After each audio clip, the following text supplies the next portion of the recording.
আসসালামু আলাইকুম এভরিওয়ান। আশা করি আপনারা সবাই ভালো আছেন। আজকে আমি তোমাদের জন্য আরো একটা নতুন ড্রামা নিয়ে হাজির হয়ে গেলাম, যেখানে নেশার করে একজন বদমেজাজি খাটাস টাইপের বড়লোক ছেলে একটি ইনোসেন্ট গরিব মেয়ের সাথে রাত কাটিয়ে ফেলে। আর শেষ পর্যন্ত এ ভুলের জন্য তাদের জীবনে কি কি ঘটে যায় তা জানার জন্য ভিডিওটা শেষ অবধি দেখতে থাকো। আর হ্যাঁ, আমার চ্যানেলটা যদি এখনো সাবস্ক্রাইব করে না থাকো তাহলে এখনই সাবস্ক্রাইব করে রাখো, যাতে আমার দেওয়া প্রতিটা ভিডিও সবার আগে তুমি পেয়ে যাও। তাহলে চলো শুরু করা যাক। ড্রামার শুরুতেই আমরা শ্যাংকে দেখি, যে কিনা খুব অল্প বয়সে একজন সাকসেসফুল বিজনেসম্যান হয়ে গিয়েছে, পাশাপাশি একটি গেম ডেভেলপ করার চেষ্টাও করছে। তো দেখা যায় একটি ইভেন্ট শেষ করে শ্যাং যখন অফিসে যাচ্ছিল তখন কেউ একজন ভূতের কস্টিউম পরে শ্যাংয়ের সামনে এসে তাকে ভয় দেখাতে থাকে।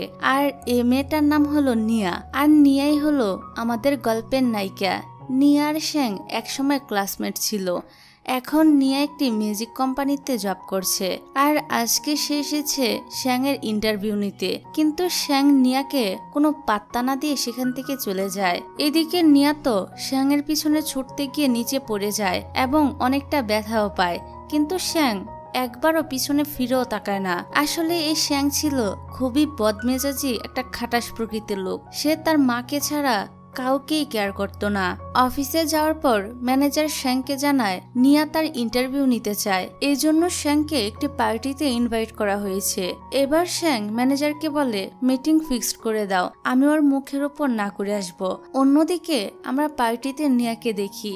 পার্টিতে নিয়ার একজন কলিগও এসেছিল শ্যাংয়ের ইন্টারভিউ নিতে, আর এই মেয়েটার নাম হলো ইয়ং।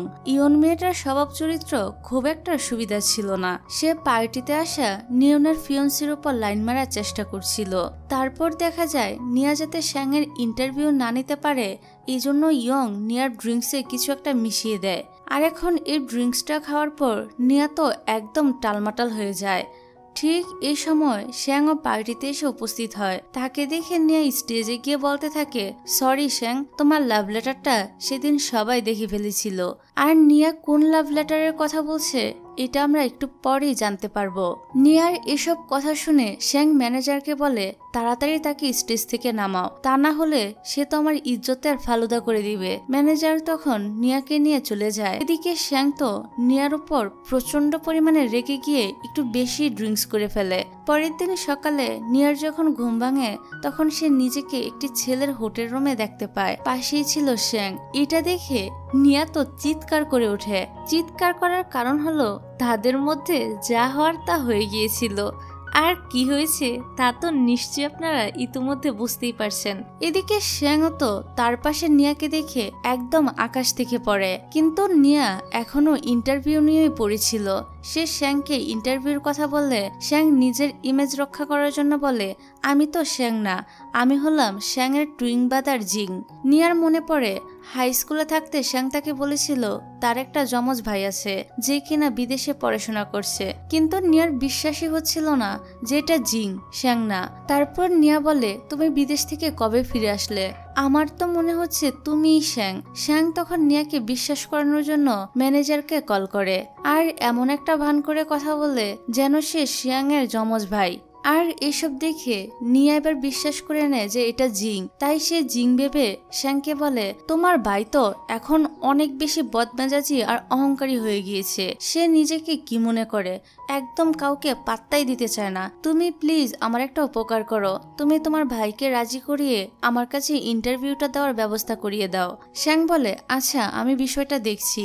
এই বলে সে রুম থেকে চলে যায়, আর বাইরে এসে আবারও শ্যাংয়ের গেটআপে অফিসে যেতে থাকে। এদিকে নিয়া পড়ে গিয়েছিল মহা বিপদে। আজকে তার বিয়ে ছিল, কিন্তু সে তো তার আর শ্যাংয়ের কিছু ছবি তার ফিয়ন্সিকে নেশার ঘরে সেন্ড করে ফেলেছিল। এখন তার বিয়েটা তো ভেঙে যাবে এটা শিওর।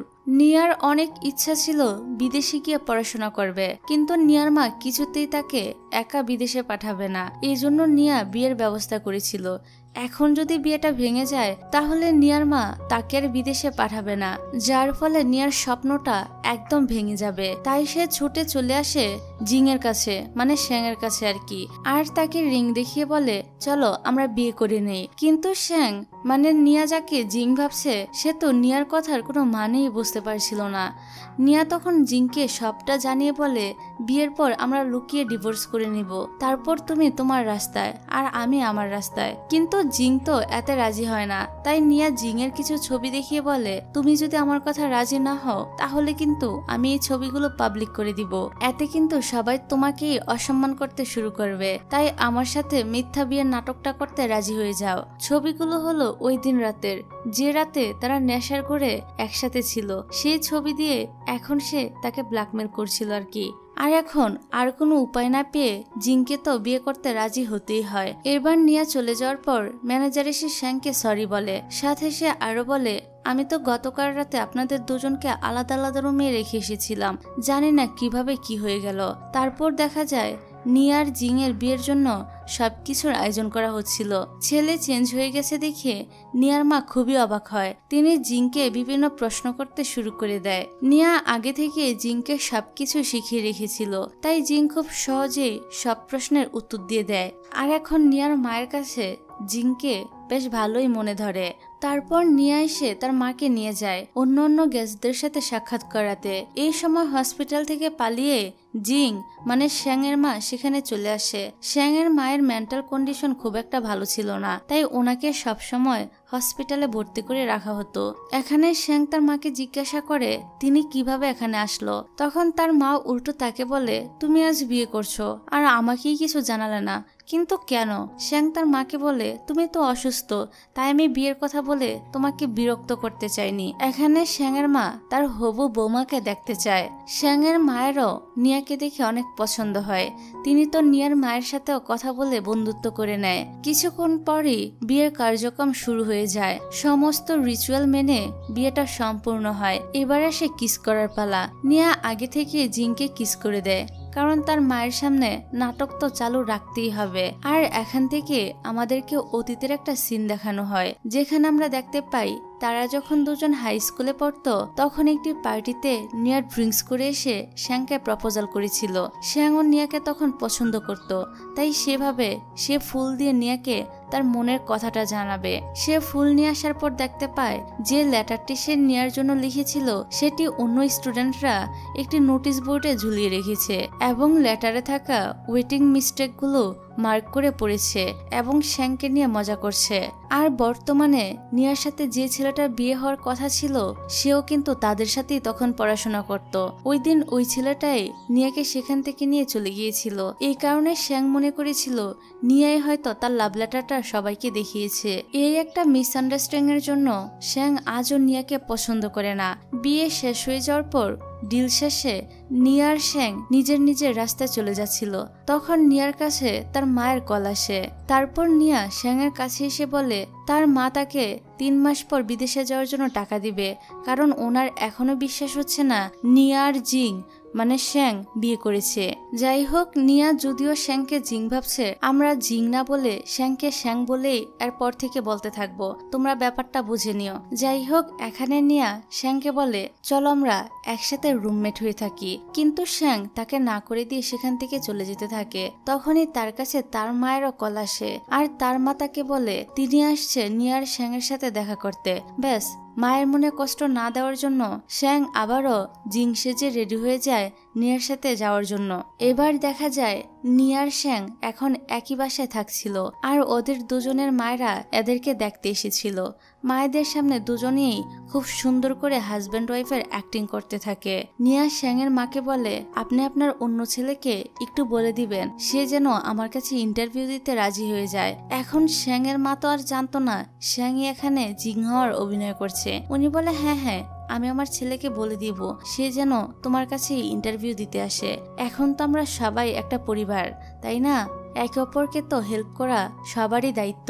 এদিকে শ্যাং তো চিন্তায় পড়ে যায় আর মনে মনে ভাবে আমাকে এখন থেকে 2টা রুল প্লে করতে হবে। তারপর তাদের মায়েরা চলে গেলে দুজন মিলে সম্পূর্ণ বাড়িটা ভাগাভাগি করে নেয়, এমনকি ফ্রিজটা পর্যন্ত ভাগ করে। সেই সাথে নিজেদের মধ্যে কিছু রুলসও তৈরি করে নেয়। বাড়িতে একটা অ্যাকোয়ারিয়াম রাখা ছিল, সেটাও এরা মাঝ বরাবর ভাগ করে। তারপর শ্যাং এসে নিয়াকে বলে তোমার একটা গোল্ড ফিশ বারবার আমার সাইডে চলে আসছে। নিয়া বলে, এখন আমি একটা মাছকে কিভাবে নিষেধ করব যে তুমি ওই এরিয়া যেও না? তাকে কি এই বিষয়টা বোঝানো যাবে? তাছাড়া তুমিও তো গোল্ডফিশ পছন্দ করো, তাহলে তোমার সাইডে মাছটা গেলে সমস্যা কোথায়? এখানে নিয়া আরো বলে, জানো শ্যাংও গোল্ডফিশ অনেক পছন্দ করত।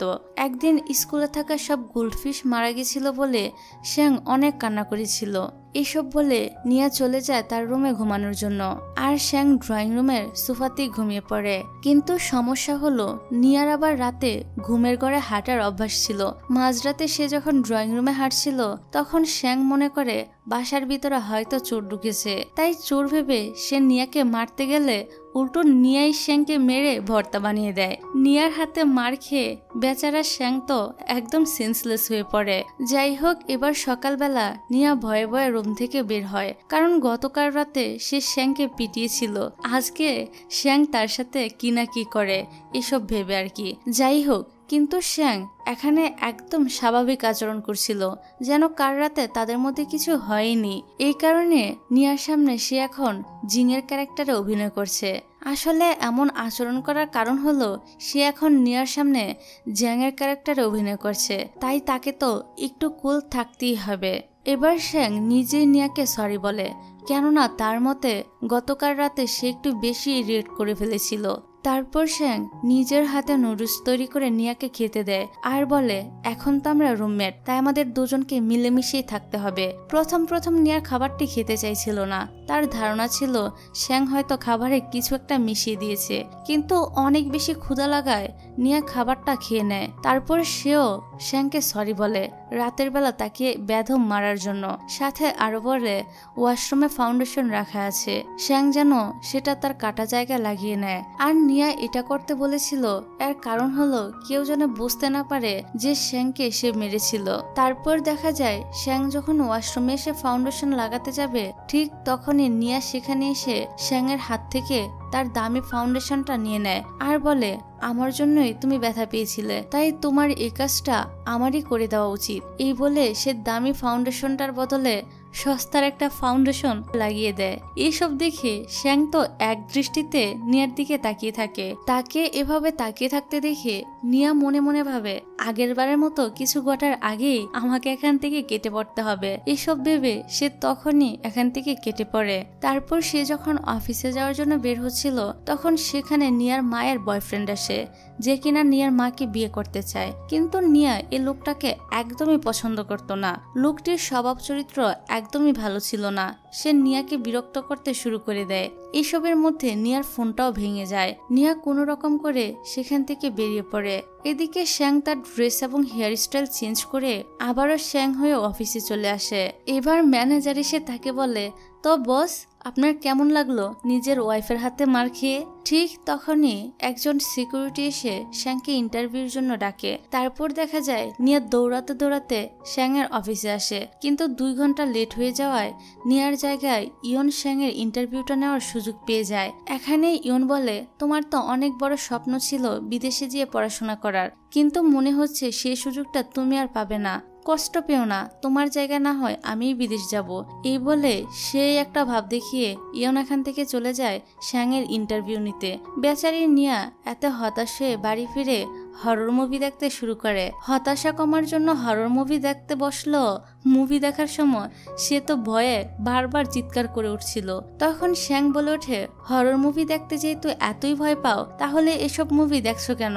এই সময় কেউ একজন তাদের বাড়ির কলিং বেলটা বাজায়। শ্যাং দরজা খুলে দেখতে পায় এটা ছিল নিয়ার মায়ের বয়ফ্রেন্ড। নিয়া তখন লোকটিকে এখানে কেন এসেছে জানতে চাওয়ার জন্য তার কাছে যায়। লোকটি এমনিতেই ড্রিঙ্কস করে এসেছিল, সেই সাথে নিয়ার সাথে বাজে ব্যবহার করছিল, এমনকি সে নিয়াকে মারতে যাবে ঠিক তখনই শ্যাং এসে নিয়াকে বাঁচিয়ে নেয় আর লোকটিকে সেখান থেকে চলে যেতে বলে। এবার লোকটিও সেখান থেকে চলে যায়। তারপর শ্যাং নিয়ার হাতে মেডিসিন লাগিয়ে দিচ্ছিল আর বলছিল, তুমি তো একটা মেয়ে, তাই এত বেশি স্ট্রং হওয়ার অভিনয় না করলেও হবে। নিয়া তখন বলে, আমি আর কি করব বলো, অন্যরা আমাকে বুলি করবে আর আমি চুপচাপ এগুলো মেনে নিব? তুমি জানো তোমার ভাই শ্যাংও স্কুলে থাকতে অনেক বুলির শিকার হয়েছে, কিন্তু সে কখনোই কাউকে কিছু বলেনি। এখানে শ্যাং খেয়াল করে যেদিন প্রথমবার নিয়া তার কাছে এসেছিল ইন্টারভিউ নেওয়ার জন্য, সেদিন সে পড়ে গিয়ে হাঁটুতে ব্যথা পেয়েছিল।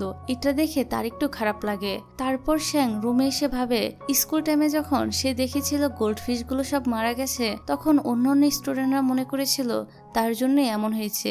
এমনকি টিচারও তাকে ভুল বুঝে শাস্তি দিতে যাচ্ছিল। কিন্তু সে সময় নিয়ে এসে বলে এখানে শ্যাংয়ের কোনো দোষ নেই। শ্যাংয়ের আগে নিয়া এখানে এসে দেখেছিল গোল্ডফিশ গুলো আগেই মারা গেছে। কিন্তু তারপরও একটা ছেলে তখন শ্যাংকে মনস্টার বলে।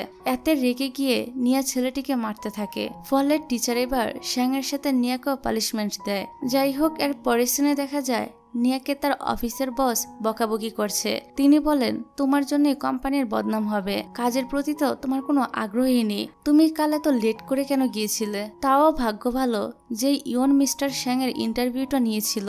এখন তোমার বিদেশে গিয়ে পড়ালেখা করার সুযোগটা তোমার বদলে ইয়নই পাবে। এসব শুনে নিয়ার তো অনেক মন খারাপ হয়ে যায়। তাই সে একটি জায়গায় বসে ড্রিঙ্কস করতে থাকে। ঠিক তখনই তার কাছে তার মায়ের কল আসে। তিনি তো নিয়াকে বকাবকি করতে থাকে আর বলে তুমি আমার বয়ফ্রেন্ডের সাথে খারাপ ব্যবহার কেন করলে? নিয়াও আর মাকে বোঝানোর চেষ্টা করে যে ওই লোকটা মোটেও ভালো না, কিন্তু তার মা তার কোনো কথাই শোনে না, উল্টো ফোনটা কেটে দেয়। তারপর দেখা যায় শ্যাং যখন অফিস থেকে বেরিয়ে দেখতে পায় নিয়া মাতাল হয়ে অফিসের সামনে ঘোরাঘুরি করছে, তখন সে নিয়ার কাছে আসে। এখানে নিয়া প্রথমে তাকে সরি বলে আর আরো একটা সুযোগ চায় যেন শ্যাং তার কাছে ইন্টারভিউ দেয়। কিন্তু শ্যাং বলে না, আমি আর তোমাকে কোনো সুযোগই দিব না, আজ তুমি অনেক লেট করে ফেলেছো আর আমার কাছে সময়ের অনেক মূল্য আছে। নিয়া তখন বলে শ্যাং তোমার কি হয়েছে? তুমি তো আগে এরকম ছিলে না। শ্যাং বলে তোমার ধারণা একদমই ভুল, আমি আগেও এরকমই ছিলাম। নিয়া বলে তুমি অনেক চেঞ্জ হয়ে গিয়েছো। তুমি জানো কাল আমার সাথে কি হয়েছিল? অফিসে আসার সময় আমার মায়ের বয়ফ্রেন্ড আমাকে অনেক বিরক্ত করছিল, এমনকি আমার ফোনটাও ভেঙে দিয়েছিল। এই সব কিছুর জন্যই আমার এখানে আসতে লেট হয়েছিল। এই ইন্টারভিউটা আমার জন্য অনেক ইম্পর্টেন্ট, এটা না নিলে আমি কখনোই বিদেশে গিয়ে আমার পড়ালেখা করার স্বপ্নটা পূরণ করতে পারবো না। প্লিজ আমাকে একটাবার সুযোগ দাও। এসব বলতে বলতে নিয়ে একদম কান্না করে ফেলে। কিন্তু শ্যাং তবু তাকে না করে সেখান থেকে চলে যায়। কিন্তু শ্যাংয়েরও নিয়ার জন্য খারাপ লাগছিল, তাই সে আবারও নিয়ার কাছে এসে তাকে উঠিয়ে নিয়ে যায়। যেহেতু নিয়া মাতাল ছিল তাই রাস্তার মধ্যে সে তো শ্যাংকে অনেক বিরক্ত করছিল, কিন্তু তারপরও শ্যাং নিয়াকে কিছুই বলে না। যাই হোক, এবার সে নিয়ার পার্সোনাল ডায়েরিটা খুলে দেখে নিয়া শ্যাং এর ইন্টারভিউ নেওয়ার জন্য অনেক কিছু লিখে রেখেছে। এটা দেখে তার কাছে মনে হয় নিয়া তার কাজের প্রতি অনেক সিরিয়াস, তাই তার মনে হয় নিয়াকে একটা সুযোগ দেওয়া উচিত। এবার বাড়ি ফিরে শ্যাং জিং হয়ে নিয়ার ফেস থেকে মেকআপ তুলতে থাকে। জিয়া তখন জিং ভেবে শ্যাংকে জড়িয়ে ধরে কান্না করতে থাকে আর বলে দেখো আমার কপালটা কতই না খারাপ, আমি একটা মাত্র সুযোগ পেয়েছিলাম, সেটাও আমার হাতছাড়া হয়ে গিয়েছে। তুমিও তো 3 মাস পর আমাকে ছেড়ে চলে যাবে তাই না? আসলে এখনো নিয়া নেশার গুড়িয়েছিল।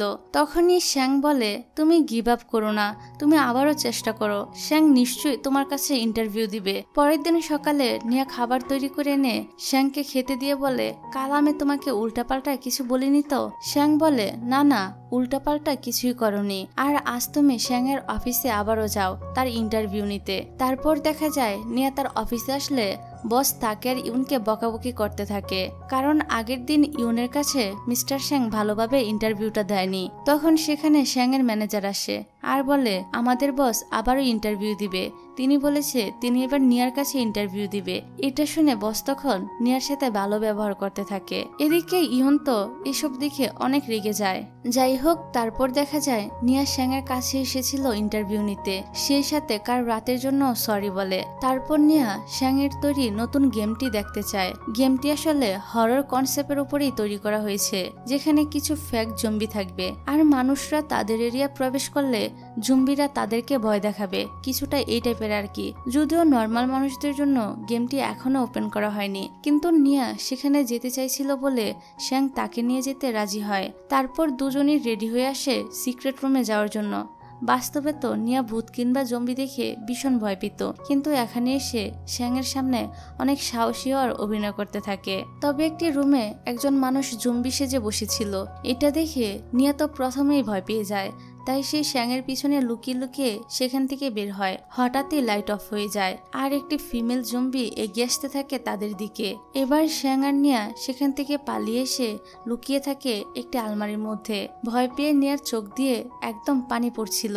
এটা দেখে শ্যাং তার চোখের পানিটা মুছে দিতে গেলে নিয়া বলে, তুমি এতদিন কোথায় ছিলে আর তুমি এত বদলে গেলে কেন? শ্যাং তখন বলে, ইন্টারভিউর জন্য আমাকে এত পার্সোনাল প্রশ্ন করা হবে, আমি তো এটা আগে একবারও ভাবিনি। নিয়া তখন বলে, আমি এখন ইন্টারভিউ নিচ্ছি না। শ্যাং কিছু বলতে যাবে তখনই বাইরে থেকে কিছু জম্বি এসে আলমারিতেও ধাক্কা দিতে থাকে। এই কারণে নিয়া তো ভয়ে শ্যাংকে জড়িয়ে ধরে আর বলে, তুমি ভয় পেও না, আমি তোমার সাথে আছি। নিজেই ভয় পাচ্ছে, উল্টো অন্যকেই সান্ত্বনা দিচ্ছে। যাক, এটা ভালোই, খারাপ না। শ্যাং তখন বলে, হ্যাঁ হ্যাঁ, দেখাই তো যাচ্ছে কে ভয় পাচ্ছে আর কে ভয় পাচ্ছে না। যাই হোক, এর কিছুক্ষণ পর শ্যাং নিয়াকে বাড়িতে পৌঁছে দিতে আসে এবং নিজে নিজেই কিচেনে গিয়ে নিয়ার জন্য গ্লাসে করে পানি আনে। এটা দেখে নিয়া শ্যাংকে বলে, তুমি কি করে জানলে আমার বাড়িতে কিচেন এখানে রয়েছে? শ্যাং তখন একটা বাহানা দেখিয়ে বলে, তোমার বাড়ি এতটাই ছোট যে কোথায় কি আছে এটা খুব সহজেই বোঝা যাচ্ছে। ঠিক তখনই হসপিটাল থেকে শ্যাংয়ের কাছে কল আসে আর তাকে জানানো হয় তার মা আবারও হসপিটাল থেকে পালিয়ে গিয়েছে। এবার শ্যাং তার মাকে খুঁজতে বেরিয়ে যায়। তারপর দেখা যায় কেউ একজন নিয়ার বাড়িতে কলিং বেল বাজাচ্ছে। নিয়া দরজা খুলতে দেখে শ্যাংয়ের মা এখানে দাঁড়িয়ে রয়েছে। এদিকে ঘরের ভিতরে তো সবকিছুই ভাগাভাগি করা ছিল। এখন যদি শ্যাংয়ের মা ভিতরে ঢুকে তাহলে তো এসব দেখে তিনি সবকিছুই বুঝে ফেলবে আর তারা ধরা পড়ে যাবে। তাই নিয়া বুদ্ধি করে শ্যাংয়ের মাকে বাইরের রেস্টুরেন্টে নিয়ে যায় খাবার খাওয়াতে আর শ্যাংকে মেসেজ করে বলে, তোমার মা এখন আমার সাথে রয়েছে, তুমি প্লিজ তাড়াতাড়ি বাড়ি এসে সবকিছু ঠিকঠাক করে ফেলো। শ্যাং তখন জিং সেজে বাড়িতে এসে সবকিছু ঠিকঠাক করে ফেলে। তারপর নিয়া শ্যাংয়ের মাকে নিয়ে বাড়িতে ফিরে আসে। শ্যাংয়ের মায়ের সামনে তারা দুজন আবারও হাজব্যান্ড ওয়াইফের মতোই অভিনয় শুরু করে দেয়। ডিনারের টাইমে নিয়া আর শ্যাংয়ের মা একসাথে অনেক ড্রিঙ্ক করে, এতে তারা দুজনেই ড্রাঙ্ক হয়ে যায়। এখানে শ্যাংয়ের মা শ্যাংকে নিয়ে অনেক কথাবার্তাই বলতে থাকে। তখন শ্যাং বসে বসে কিছু একটা ভাবছিল আর আমরা ফ্ল্যাশব্যাকে দেখতে পাই শ্যাংয়ের বাবার একটা কার অ্যাক্সিডেন্টে মৃত্যু হয়েছে আর তার ভাই শ্যাংও এই কার অ্যাক্সিডেন্টেই মারা গিয়েছিল। কিন্তু শ্যাংয়ের মা তার দুই ছেলের মধ্যে শ্যাংকেই বেশি ভালোবাসতো। তিনি কখনোই জিংয়ের তেমন একটা কেয়ার করতো না। একই তো নিজের হাজবেন্ডের মৃত্যুর খবর জেনে উনি অনেক অসুস্থ হয়ে পড়েছিল। তার উপর যদি আবার জানতে পারে যে তার প্রিয় ছেলে শ্যাংও মারা গিয়েছে তাহলে হয়তোবা এত কষ্ট তার মা নিয়ে বেঁচেই থাকতে পারবে না। এই কথা ভেবে সেদিন হসপিটালে জিং শ্যাংয়ের মৃত্যুর কথাটা তার মাকে আর বলতেই পারেনি। সেই সময় থেকেই জিং মায়ের সামনে শ্যাং হয়ে অভিনয় করে আসছে আর এত বছর ধরে অভিনয় করতে করতে জিং নিজেই ভুলে গিয়েছে যে সে আগে কি ছিল। শুধু তাই নয়, এই ঘটনার পর থেকে জিং সব জায়গাতে নিজের আসল নামের পরিবর্তে শ্যাংয়ের নাম ইউজ করে এসেছে আর এজন্যই নিয়া হাই স্কুলে থাকাকালীন জিংকে শ্যাং নামেই জানতো। আর এখন সিন আবারও প্রেজেন্টে চলে আসে। এখানে নেশার করে নিয়া শ্যাংয়ের মাকে বলেই দিচ্ছিল যে জিংয়ের সাথে তার বিয়েটা ফেক, কিন্তু তখনই শ্যাং একটা বাহানা দেখিয়ে নিয়াকে এখান থেকে নিয়ে যায়। নিয়া বারবার সত্যি কথাটা বলার চেষ্টা করছিল আর শ্যাং তাকে থামানোর চেষ্টা করছিল। এদিকে তাদের দুজনকে এভাবে দেখে শ্যাংয়ের মা ভাবে তারা দুজন হয়তো কিস করছে। কি একটা অবস্থা। তাই শ্যাংয়ের মা বলে, তোমরা এখনই এখান থেকে রুমে চলে যাও। সকালবেলা ঘুম ভাঙার পর নিয়ার শ্যাং একে অপরকে পাশাপাশি দেখে তাড়াতাড়ি করে দূরে সরে যায়, কিন্তু তখনই শ্যাংয়ের মা রুমে চলে আসায় তারা দুজন আবারও একে অপরকে জড়িয়ে ধরতে হয়। এর পরের সিনে দেখা যায় নিয়ার কোম্পানির বসের সাথে অন্য একটি কোম্পানির বসের ডিনার পার্টি ছিল। সেখানে নিয়াকেও ইনভাইট করা হয়েছিল আর অন্য কোম্পানির বসকে দেখিয়ে বোঝা যাচ্ছিল তার চরিত্র কতটা নড়বড়ে। এখানে লোকটি নিয়াকে ড্রিঙ্কস করার অফার দেয়। পাশ থেকে ইয়ন বলে, নিয়া তো ড্রিঙ্ক করায় একদম এক্সপার্ট, অর্থাৎ এখানে ইয়ন নিয়াকে ভালোভাবেই ফাঁসিয়ে দেয় আর এখন না চাওয়া সত্ত্বেও নিয়াকে ড্রিঙ্ক করতে হয়। এদিকে ইয়ন ওয়াশরুমে যাওয়ার নাম করে এখান থেকে চলে যায়। নিয়ার অফিসের বসটাও খুব একটা ভালো মানুষ ছিল না। অন্য বসের মন রাখতে সেও এখান থেকে উঠে চলে যায়। এবার নিয়া ড্রিঙ্ক করে অনেকটাই মাতাল হয়ে গিয়েছিল, তাই সে উঠে পড়ে বাড়িতে ফিরে যাওয়ার জন্য, কিন্তু সে ঠিক মতো চলতেও পারছিল না। তাই নিয়া দ্রুত ইমার্জেন্সি নাম্বারে কল করে, আর তখনই লোকটি তার আসল রূপে আসতে শুরু করে। তবে কোনো কিছু খারাপ হওয়ার আগে সেখানে জিং আসে শ্যাংয়ের গেটআপে। সে ওই লোকটাকে এত মারে যে লোকটি নিজের প্রাণ ভিক্ষা নিয়ে এখান থেকে কোনো মতে পালিয়ে যায়। এদিকে নিয়া তো নেশার করে শ্যাংকে দেখে মনে করে এটা জিং, যদিও এটা তো জিংই ছিল, কিন্তু নিয়া তো আর সত্যিটা এখনো জানতো না। সে তাকে জড়িয়ে ধরে কান্না করতে থাকে। অন্যদিকে ইয়ন তখন বাইরেই ছিল, সেখানে নিয়ার সে ফিয়ান্সি আসে। এখানে তাদেরকে দেখে ভালোভাবেই বোঝা যাচ্ছিল যে তারা দুজন এখন রিলেশনশিপে রয়েছে। ছেলেটি সে ইয়নকে বকাবকি করে বলে, তুমি কেমন ধরনের মেয়ে, নিজে একটা মেয়ে হয়ে অন্য আরেকটি মেয়েকে একা সেখানে কিভাবে রেখে আসতে পারলে? ইয়ন এবার ভালো সাজার জন্য অভিনয় করে বলে, আমি তো আর জানতাম না লোকটা এতটা খারাপ, আর তুমি সবসময় নিয়ার পক্ষ নিয়ে কেন কথা বলো? তুমি কি এখনো তাকে ভুলতে পারোনি নাকি? এই বলে রাগ দেখিয়ে ইয়ন সেখান থেকে চলে যায়। তারপর আমরা দেখি নিয়ার সেন্স ফিরে আসলেও সে এখনো অনেক ভয় পাচ্ছিল। সেখানে জিং বসেছিল। নিয়া তাকে জিজ্ঞাসা করে, তুমি সেখানে কিভাবে পৌঁছালে? জিং বলে, আসলে আমি তোমার ফোনে ইমার্জেন্সি নাম্বার হিসেবে আমার নাম্বারটাই সেভ করে দিয়েছিলাম, তাই তোমার কল পাওয়ার পর আমি ওইখানে পৌঁছে গিয়েছিলাম। এটা শুনে নিয়া তো ইমোশনাল হয়ে জিংকে জড়িয়ে ধরে কান্না করতে করতে বলে, মা যেন জানতে না পারে আমার সাথে এরকম বাজে একটা ঘটনা ঘটেছে। তিনি যদি জানতে পারে তাহলে আমাকে নিয়ে অনেক দুশ্চিন্তা করবে। শ্যাং বলে, তুমি কোনো চিন্তা করো না, আমি সবসময় তোমার সাথেই আছি। নিয়া বলে, হ্যাঁ এখন আছো, কিন্তু কিছুদিন পরে তো তুমিও আমাকে ছেড়ে চলে যাবে। শ্যাং বলে, আমি তোমাকে ছেড়ে কোথাও যাব না। তারপর দেখা যায় নিয়া এতটাই ভয় পেয়েছিল যে সে সবসময় শ্যাংয়ের পিছু পিছুই ঘুরতে থাকে। শ্যাং তখন খেয়াল করে নিয়ার পায়ের জুতা নেই, তাই সে তাকে কোলে উঠিয়ে করে রুমে এনে বিছানায় শুয়ে দেয়। নিয়া বলে, ছোট থেকে সে একা একাই বড় হয়েছে, তার মা তার তেমন একটা কেয়ারই করতো না, তাই ধীরে ধীরে নিয়া নিজেকে স্ট্রং করে তুলেছে। শ্যাং এবার বলে, এখন তো আমি এসে গিয়েছি, তোমার সাথে আমি সবসময় আছি, তুমি এখন ঘুমিয়ে পড়ো। এবার নিয়া ঘুমিয়ে পড়লে শ্যাং তার দিকে এক দৃষ্টিতে তাকিয়ে থাকে। সে তো অনেক আগে থেকে নিয়াকে পছন্দ করত। এভাবে শ্যাং সেখানেই ঘুমিয়ে পড়ে। পরের দিন অফিসে গেলে নিয়ার সে বস তাকে সরি বলে আগের দিনের ঘটনার জন্য। নিয়া তো এখন জেনে গিয়েছিল তার বসও তেমন একটা ভালো মানুষ ছিল না, এই কারণে সে তার বসের প্রতিও অনেক রেগেছিল। এবার বস বলে, মিস্টার শ্যাং এর ইন্টারভিউ তো তুমি নিয়ে নিয়েছো, কিন্তু ম্যাগাজিনের কভার ফটোর জন্য তার কিছু ছবির প্রয়োজন। বস নিয়াকে এই দায়িত্বটাও দেয়। তারপর শ্যাংকে দেখা যায় সে খুব সহজেই ফটোশুটের জন্য রাজি হয়ে গিয়েছিল। এখানে শ্যাংয়ের ফটো তুলছিল নিয়ার সে এক্স ফিয়ন্সে, কিন্তু শ্যাংয়ের সব খেয়াল তো ছিল নিয়ার দিকে। নিয়া এখনো আগের দিনের ঘটনা নিয়ে মন খারাপ করে বসেছিল। ফটোশুট শেষে নিয়ার এক্স ফিয়ন্সে তার সাথে কথা বলতে শুরু করে, যাদেরকে দূর থেকে দেখে শ্যাং তো অনেক জেলাস ফিল করছিল। তাই সে তার ম্যানেজারকে বলে, ওই ছেলেটাকে একটা বাহানা দেখিয়ে এখান থেকে যেন নিয়ে যাওয়া হয়। এখানে তোমাদেরকে আরেকটা কথা বলে রাখি, ম্যানেজার কিন্তু আগে থেকেই জানতো যে শ্যাংই হলো আসলে জিং। যাই হোক, তারপর দেখা যায় নিয়ার কাছে কারোর একটা কল আসে, তাই সে তাড়াতাড়ি করে এখান থেকে চলে যায়, আর শ্যাংও তাকে ফলো করতে থাকে। নিয়া তার মায়ের বাড়ির সামনে এসে শ্যাংকে মেসেজ করে বলে, 15 মিনিটের মধ্যে তুমি আমার রিপ্লাই না পেলে আমার মায়ের বাড়িতে চলে আসবে। এবার নিয়া ভিতরে চলে যায়। এদিকে শ্যাং নিয়ার জন্য চিন্তিত ছিল। নিয়া ভিতরে এসে দেখে তার মায়ের বয়ফ্রেন্ড তার মাকে ধরে মারছে। নিয়া তার মাকে বাঁচাতে গেলে লোকটি নিয়াকেও মারতে শুরু করে দেয়। তখনই শ্যাং ভিতরে এসে ওই লোকটার হাত থেকে তাদেরকে বাঁচিয়ে নেয়। এবার নিয়ার মা একটু স্বাভাবিক হলে শ্যাং ওনাকে বলে, আপনি কোনো চিন্তা করবেন না, আমি পুলিশের কাছে রিপোর্ট করেছি, ওই লোকটি আপনাকে আর কখনোই বিরক্ত করতে পারবে না। এরা মা মেয়ে এখনো জিংকে চিনতে না পেরে মনে করছিল এটা মনে হয় শ্যাং। নিয়া তো জিংকে শ্যাংয়ের নাম ধরে ডেকে বলে, তুমি কিভাবে জানলে যে আমি এখানে আছি? শ্যাংও এবার তাদের সামনে বাহানা বানিয়ে বলে, জিং আমাকে ফোন করে বলেছিল এখানে আসার জন্য, এই কারণে আমি এখানে এসেছি, আর জিং কাজে ব্যস্ত আছে, তাই সে আসতে না পেরে আমাকে পাঠিয়েছে। তারপর শ্যাং নিয়াকে বাড়ি পৌঁছে দিয়ে চলে যায়। এদিকে নিয়া জিংকে মেসেজ করে ধন্যবাদ জানায় আজকে তাকে এভাবে সাহায্য করার জন্য। জিং তো এই মেসেজ দেখে নিজেকে বলে, নিয়া তোমাকে পছন্দ করে, এই বলে সে সুন্দর একটা স্মাইল করে। তারপর দেখা যায় নিয়া আর শ্যাং একসাথে বসে আড্ডা দিচ্ছিল। নিয়া তখন শ্যাংকে জিজ্ঞাসা করে, তুমি কি কাউকে পছন্দ করো? শ্যাং বলে হ্যাঁ। নিয়া তাকে জিজ্ঞাসা করে সে কাকে পছন্দ করে। তখন শ্যাং ইচ্ছা করে তার মায়ের নাম বলে আর হাসতে থাকে। নিয়া শ্যাংকে বলে, চলো আমরা দুজন একসঙ্গে একটা রেস্টুরেন্টে যাই। তো শ্যাংও রাজি হয়ে যায় ওর সাথে যাওয়ার জন্য। পরের দিন সকালে দেখা যায় শ্যাং আর তার ম্যানেজার অফিসে যাচ্ছিল।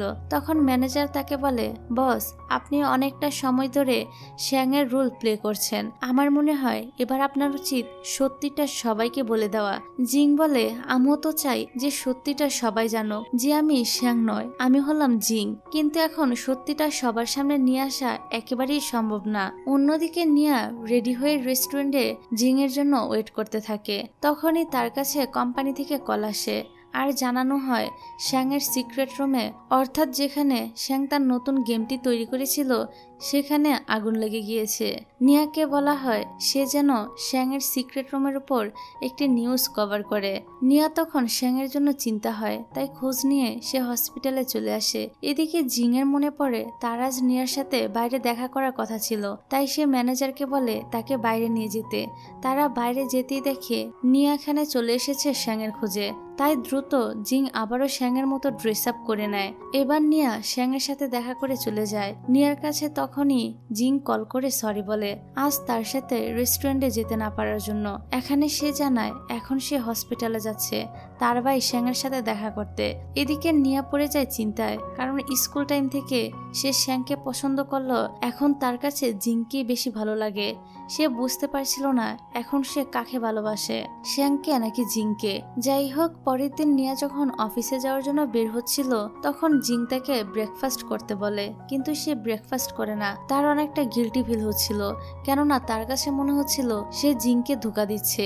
জিংও এই বিষয়টা বুঝতে পারে। সে ম্যানেজারকেও সবকিছু বলে আর জিজ্ঞাসা করে এখন তার কি করা উচিত। ম্যানেজার বলে সে যেন জিং হয়েই নিয়াকে প্রপোজাল করে দেয়। এদিকে নিয়া অফিসে আসলে তার বস তাকে বলে কিছু কাজের জন্য শ্যাং এর সাথে দেখা করতে, কিন্তু নিয়া শ্যাং এর সাথে দেখা করতে আসতে চাইছিল না। বেচারি নিজেই তো কনফিউশনের মধ্যে ছিল, কিন্তু না এসে তো কোনো উপায় ছিল না। তারপর শ্যাং বলে সামনে জিং এর জন্মদিন আর তুমি তো তার ওয়াইফ, তাই তুমি তো নিশ্চয়ই জানবে তার কি কি পছন্দ আর কি কি পছন্দ না। এই বলে সে নিয়াকে তার সঙ্গে যেতে বলে জিং এর জন্য জন্মদিনের গিফট কেনার জন্য। এতে করে নিয়াও রাজি হয়ে যায়। রাতে বাড়ি ফিরেও সে চিন্তিত ছিল যে তার মন আসলে কাকে চায়, তাই সে চলে আসে তার সেই এক্স ফিয়ন্সের কাছে বুদ্ধি নিতে। এই ছেলেটা তাকে যত সব অদ্ভুত বুদ্ধি দেয়। ছেলেটার কথা শুনে নিয়ার মনে হয় তাহলে সে হয়তো শ্যাংকেই পছন্দ করে। তারপর দেখা যায় নিয়ার শ্যাং সুপার মার্কেটে এসেছে কেনাকাটা করার জন্য। এখানে শ্যাং একটি কার্টুন ক্যারেক্টার দেখিয়ে নিয়াকে বলে জিং আগে এই ধরনের খেলা অনেক পছন্দ করত। নিয়া তখন শ্যাংকে জিজ্ঞাসা করে তোমার কি পছন্দ? শ্যাং বলে কিছু না। তখন নিয়ার মনে পড়ে হাই স্কুলে থাকাকালীন শ্যাং হিস্টোরিক্যাল বুকস পড়তে অনেক পছন্দ করত। এখন সুপার মার্কেটে থাকা একজন কর্মচারী এসে তাদেরকে বলে এই কার্টুন ক্যারেক্টারটা সেল করা সম্ভব না, কারণ অলরেডি একজন কাস্টমার এটা বুকিং করে রেখে গিয়েছে। শ্যাং তখন সেখান থেকে চলে যায়। তারপর দেখা যায় শ্যাং আর নিয়া একসাথে বসেছিল। শ্যাং নিয়াকে জিজ্ঞাসা করে তুমি কি জিনকে পছন্দ করো? নিয়া বলে হ্যাঁ, কারণ সে তো আমার হাজবেন্ড। শ্যাং বলে আমি তোমার আর জিং এর ফ্যাগ ম্যারেজের কথাটা জানি। এটা শুনে নিয়া একটু অবাক হয়। তারপর সেভাবে জিনি হয়তো শ্যাংকে সবকিছু বলেছে। শ্যাং তখন নিয়াকে বলে তুমি চিন্তা করো না, এই কথাটি আমি কাউকে জানাবো না। তারপর শ্যাং তার মায়ের সাথে দেখা করতে হসপিটালে আসে আর ওনাকে জিজ্ঞাসা করে তিনি কি জিংকে ভালোবাসে। উত্তরে তার মা বলে হ্যাঁ। তখন শ্যাং ঠিক করে এখন থেকে সে আর শ্যাং এর পরিচয় বাঁচবে না, এখন থেকে সে তার আসল পরিচয় অর্থাৎ জিং হয়েই বাঁচবে। তারপর অফিসে এসে সে সবকিছু জিং এর পছন্দ অর্থাৎ নিজের পছন্দ মতো সাজায়। ম্যানেজার বলে এমনটা করলে হয়তো এখন বিজনেসের উপর ইফেক্ট পড়বে, কিন্তু জিং কোনো কথাই শোনে না। রাতে নিয়া যখন বাড়ি ছিল তখন জিং একটি ফুলের বুকে দেখে ভাবতে থাকে তার কি উচিত হবে নিয়াকে প্রপোজাল করা। অনেকক্ষণ চিন্তা ভাবনা করে জিং ফুল নিয়ে এগিয়ে আসতে থাকে নিয়ার কাছে, কিন্তু নিয়া ততক্ষণে ঘুমিয়ে পড়েছিল।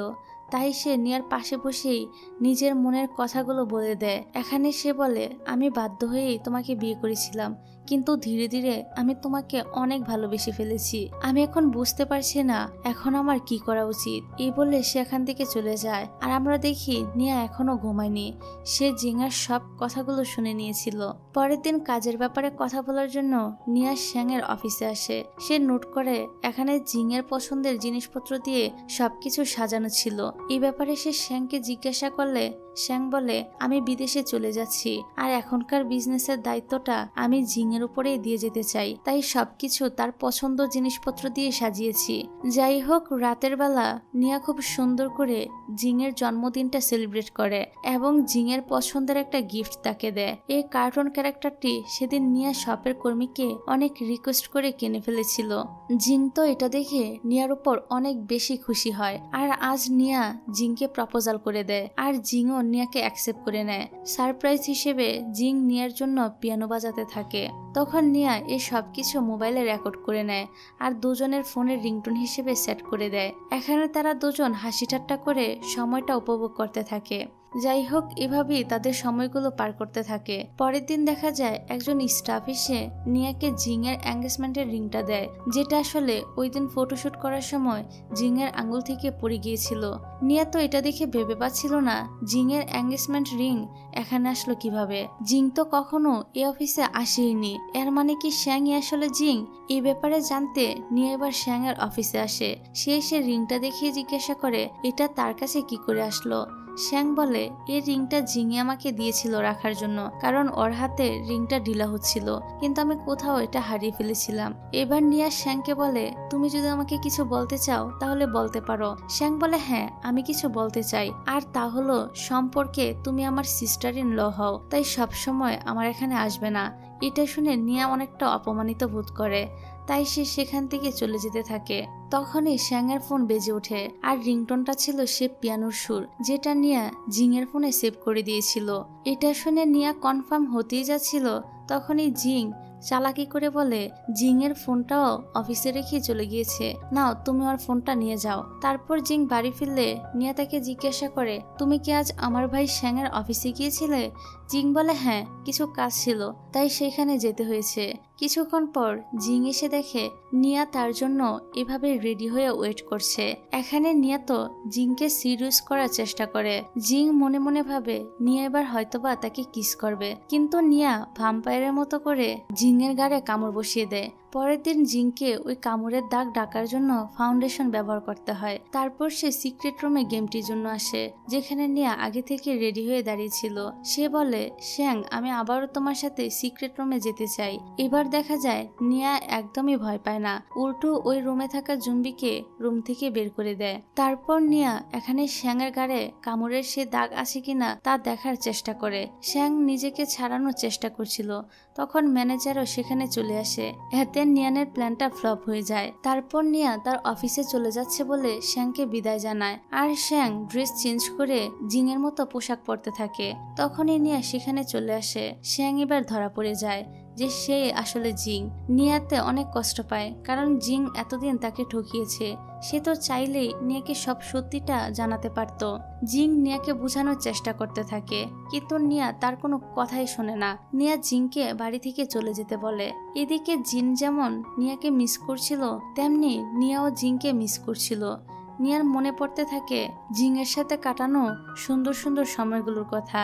আর পরের সিনে দেখা যায় নিয়া তার স্কুটিটি একা সামলাতে পারছিল না, তখনই তাকে সাহায্য করতে জিং আসে। নিয়া যেহেতু জিংয়ের উপর এখনো রেগেছিল, তাই সে জিংয়ের কোনো সাহায্যই নিতে চায় না। তখন নিয়ার সে এক্স ফিয়ন্সি এসে নিয়াকে সাহায্য করে। ছেলেটি জিংকে বলে, তোমাদের দুজনের মধ্যে এখন কোনো সম্পর্ক নেই, তাই তুমি নিয়াকে আর ডিস্টার্ব করার কোনো চেষ্টা করবে না। এটা বলে সে নিয়াকে নিয়ে এখান থেকে চলে যায়। এদিকে নিয়ার মা তাকে সান্ত্বনা দিয়ে বলে, যা হয়েছে ভুলে যাও, জিংয়ের থেকেও ভালো ছেলে দেখে আমি তোমাকে বিয়ে দিব, তুমি বিদেশে গিয়ে পড়াশোনাটা কমপ্লিট করো। উনি যদি প্রথমে এই কথাটা নিয়াকে বলতো তাহলে আজ নিয়ার এই অবস্থা হতোই না। যাই হোক, তারপর দেখা যায় জিং তার ভাই শ্যাংয়ের কবরের কাছে এসেছিল কবরস্থানে ফুল দিতে। এখানে সে তার মাকে দেখতে পায়। সে বুঝতে পারে না তার মা এখানে কি করছে। এদিকে এই সিচুয়েশনটার একটা ছবি তুলে নেয় ইয়ন। কিছুক্ষণ পর জিং তার মায়ের সাথে দেখা করতে যায়। সে তার মাকে বলে তিনি কি শ্যাং আর জিং এর সাথে ডিনার করতে যাবে। হঠাৎ করে তার মা অনেক রুড বিহেভিয়ার করতে শুরু করে। এতে জিং এরও অনেক খারাপ লাগে। তার কাছে আরো একবার মনে হয় তার মা শুধু তার ভাই শ্যাংকেই ভালোবাসে, জিং এর কোনো কেয়ারই করে না। তারপর জিং আবারও নিয়ার কাছে আসে এবং তাকে নিজের পরিস্থিতির কথা জানাতে চায়, কিন্তু নিয়াও তার কোনো কথা শুনতে রাজি ছিল না। এবার পরের দিন নিয়া যখন অফিসে যায় তখন সে দেখে বস সহ সবাই শ্যাংকে নিয়ে আলোচনা করছে। কি হয়েছে জিজ্ঞাসা করলে বস তাকে শ্যাংকে নিয়ে ইউনের লেখা একটি আর্টিকেল দেখায়। এটা ছিল সে কবরস্থানের ছবিটি। শ্যাং অর্থাৎ জিংকে নিয়ে উল্টাপাল্টা কথা লেখার জন্য নিয়া ইউনের চুল ধরে টানতে টানতে নিয়ে যায় ওয়াশরুমে। তারপর তাকে উচিত একটা শিক্ষা দেয়। রাতে জিংয়ের ওই ছবিগুলো ভালোভাবে লক্ষ্য করে দেখে সেখানে জিংয়ের মাকেও দেখা যাচ্ছে। এটা দেখে নিয়া বুঝতে পারে জিংয়ের মা আগে থেকেই জানে শ্যাং মারা গেছে। তারপর সে হসপিটালে যায় জিংয়ের মায়ের সাথে দেখা করতে। জিংয়ের মা এখানে নিয়ার সাথে একদম নর্মাল ভাবেই কথা বলতে থাকে। তখন নিয়া ওই ছবিটি দেখিয়ে বলে, আপনি জিংয়ের সাথে এমন কেন করছেন? আপনি তো একদম সুস্থ, তাহলে কেন এতগুলো বছর ধরে নাটক করছিলেন অসুস্থ হওয়ার? আপনি সবসময় শ্যাংয়ের কথা চিন্তা করে এসেছেন, কখনো কি জ্যাংয়ের কথা ভেবেছেন? সে তার পুরো জীবনটা আপনার জন্য স্যাক্রিফাইস করে এসেছে, তার বদলে সে কি পেয়েছে? জ্যাংয়ের মা এবার নিজের ভুলটা বুঝতে পারে। তিনি এক ছেলেকে তো হারিয়ে ফেলেছে, সেই সাথে অন্য ছেলেকেও অনেক কষ্ট দিয়েছে। আসলে জিংয়ের মা শ্যাংয়ের মৃত্যুটা কোনোভাবেই মেনে নিতে পারেনি, তাই তো তিনি বারবার জিংয়ের মাঝে শ্যাংকে খোঁজার চেষ্টা করে গেছেন। তারপর কেবিন থেকে বাইরে এসে নিয়া দেখে সেখানে জিং দাঁড়িয়ে আছে। সে তাদের সব কথাগুলো শুনে নিয়েছিল। এখানে জিং নিয়াকে বলে, তোমাকে অনেক ধন্যবাদ আমার হয়ে এই কথাগুলো আমার মাকে বলার জন্য, যা আমি এতদিন ধরে বলার চেষ্টা করেও কখনো বলতে পারিনি। তখনই জিংয়ের মা জিংয়ের কাছে ক্ষমা চায় তাকে এত কষ্ট দেওয়ার জন্য। তিনি এখন জিংকে জিং হিসেবে মেনে নিয়েছে। মা ছেলের মধ্যে ফাইনালি সম্পর্কটা ঠিক হয়ে যায়। তারপর দেখা যায় জিং যায় তাদের স্কুল ফ্রেন্ডদের আয়োজন করা একটি পার্টিতে নিয়ে আসেনি। সেখানে একটি ছেলে জিংকে ওই লাভ লেটারটি দেয়, যেটা জিং স্কুল টাইমে নিয়ার জন্য লিখেছিল। ছেলেটি বলে এই লেটারটি কখনই নিয়া কাউকে দেখায়নি, বরং তার এক্স ফিউন্সি সবাইকে লেটারটি দেখিয়েছিল। এটা জানার পর জিং বুঝতে পারে সে এতদিন নিয়াকে শুধু শুধু ভুল বুঝে এসেছিল। সে তখনই নিয়ার কাছে যাওয়ার জন্য বের হয়। এদিকে নিয়াকে তার মা ব্লাইন্ড ডেটে পাঠিয়েছিল, তাও আবার সে এক্সপিরিয়েন্সের সাথেই। তারপর জিং এসে একদিক থেকে নিয়াকে নিয়ে টানাটানি করতে থাকে, অন্যদিকে ওই ছেলেটিও। এদের দুজনের জন্য বিরক্ত হয়ে নিয়া এখান থেকে চলে যায়। পরের দিন জিং আবারও নিয়ার বাড়ির সামনে আসে তার সাথে দেখা করতে, আর তার কাছে লিফটও চায়। নিয়া জিংকে ক্ষমা করে দিয়েছিল, তাই সে জিংকে লিফট দিয়ে দেয়। তারপর দেখা যায় তাদের মধ্যে সম্পর্কটা আবারও ঠিক হয়ে গিয়েছে, তাই আবারও নতুন করে নিয়া আর জিংয়ের বিয়ের আয়োজন করা হয়। এখানে জিং সেই স্কুল টাইমের লাভ লেটারটি নিজের মুখে পড়ে নিয়াকে শোনায় এবং তাকে প্রপোজাল করে। নিয়াও খুশি খুশি জিংকে অ্যাকসেপ্ট করে নেয়। তারপর দেখা যায় নিয়াকে বিদেশে পড়তে যাওয়ার জন্য পাঠানো হচ্ছিল, কিন্তু সে এখন জিংকে ছেড়ে যেতে চাইছিল না। জিং তাকে জোর করিয়ে পাঠিয়ে দেয়। তারপর কয়েকদিন পার হয়ে যায়। নিয়া একদিন জিংকে কল করে, কিন্তু জিং কলটা রিসিভ না করে সরাসরি নিয়ার সামনে এসে উপস্থিত হয়, অর্থাৎ সেও এখন বিদেশে চলে এসেছিল। এখানে নিয়া তো জিংকে দেখে অনেক বেশি খুশি হয় আর তাকে খুশিতে জড়িয়ে ধরে। আর তাদের দুজনের খুশির মোমেন্ট দেখিয়ে এই ড্রামাটা এখানেই শেষ হয়ে যায়।